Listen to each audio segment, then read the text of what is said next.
Today, we'll be looking at optimal tax strategies for large RRSP balances when approaching retirement age 62. Over our years helping Canadian clients navigate retirement tax planning, we've developed specific approaches to minimize the tax burden on substantial RRSP savings. That's exactly why we're making this video today, to show you how to effectively manage $1.7 million in RRSPs while keeping more of your money away from the CRA. Let's get right into it. So let us tell you about a client of ours. They're 62 years old with $1.7 million accumulated in their registered retirement savings plans after successful careers in the healthcare management industry. As retirement approaches, they're becoming increasingly concerned about the significant tax implications they'll face when converting their RRSPs to a registered retirement income fund at age 71. They followed the Canadian retirement savings strategy diligently, deferring taxes through RRSP contributions throughout their working years. But now, they're realizing those mandatory minimum withdrawals could push them into higher tax brackets, potentially resulting in old age security clawbacks and reducing their overall retirement income. Despite building what would be considered an impressive retirement nest egg, they're troubled by the idea of losing a substantial portion of it to taxes. The key problem? While they've successfully accumulated significant retirement savings, they now face the challenge of efficiently converting and withdrawing those funds without triggering excessive taxation.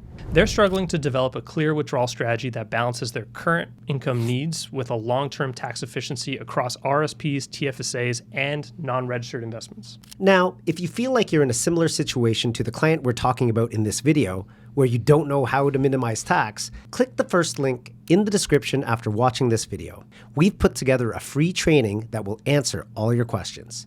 Now, back to our client.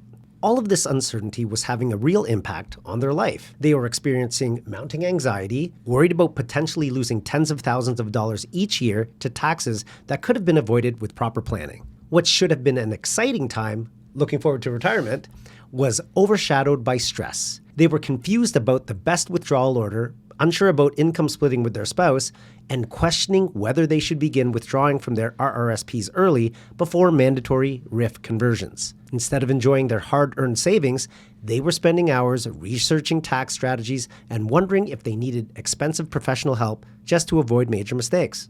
Now that you've seen how this was impacting this client, this next part is especially important because I'm going to cover exactly how they can minimize taxes and how you can use this information to do the same. Here's the first thing we do.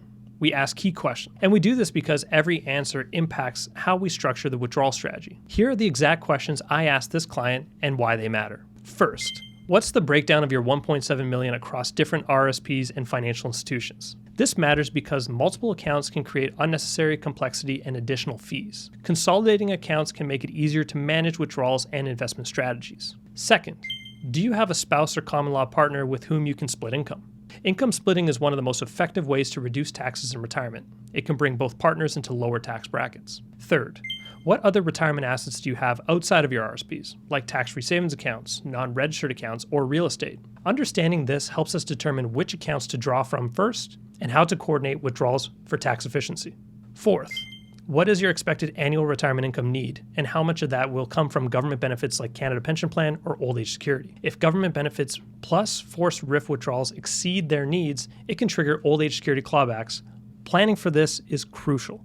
Fifth, at what age are you planning to start retirement, and will you continue earning employment income?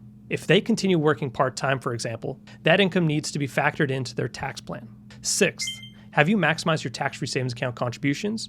And do you have the room for additional contribution? Withdrawing from your RSPs early and reinvesting into a tax-free savings account can reduce future tax burdens. The seventh point, what is your current tax bracket compared to your anticipated tax bracket in retirement? This helps determine if they should start withdrawing from RSPs now at a lower tax rate rather than waiting until forced higher tax withdrawals. Now, based on those points, here's the step-by-step process we went through to minimize tax for this client, and you could do the same. First, we consolidated their RRSP accounts to reduce complexity. Then, we began making strategic withdrawals from their RRSPs in their early 60s, well before age 71, while they were still in a lower tax bracket. We used those withdrawals to top up their TFSA contributions, sheltering future growth from tax. Next, we worked on income splitting with their spouse to reduce the couple's overall taxable income. We carefully planned when they would begin taking CPP and old age security to avoid clawbacks and maximize benefits. We also mapped out a sequence of withdrawals from RRSPs, TFSAs, and non-registered accounts to keep their taxable income predictable and within optimal thresholds. And finally, we reviewed their entire retirement plan annually to adjust for any changes and income needs or tax rules. So we go through many situations like this with clients, and we utilize our financial planning software in order to best create a plan going forward that would minimize tax for some of our clients. And in some of the assumptions that we look at, we take a look at, what's inflation look like, what's the account management fees that the clients are going to have to deal with. More importantly, when do they plan to retire? How long can they potentially be living for as well? And in doing all that, we need to determine, okay, if their expenses, let's say, are about $2,000 per month of non-discretionary and $3,000 per month discretionary, and maybe $5,000 a year in travel. From there, we could begin to develop a strategy going forward that they can work to their best situation. So for example, we can go here into a redemption strategy for your RRSPs.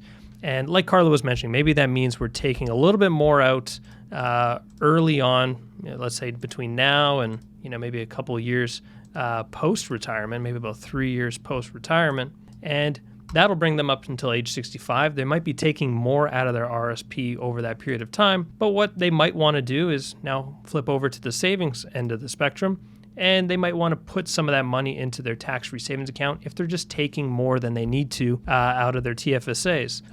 And that just gives us an opportunity to take money out of the RSP at a lower tax than maybe it would be when they get to age 71, when they have Canada Pension Plan and old age security taking effect, and use some of that money to put into their tax-free savings accounts in order to help save some of the tax bill down the road and create some degree of tax-free growth. Now that you know exactly how someone with $1.7 million in RRSPs can save on taxes, you can use this information to optimize your retirement plan in Canada. If you're looking for extra help, click the first link in the description where you can watch a free video that breaks down the exact system we use with all of our clients to optimize their Canadian retirements as a whole. We'll see you in the next one.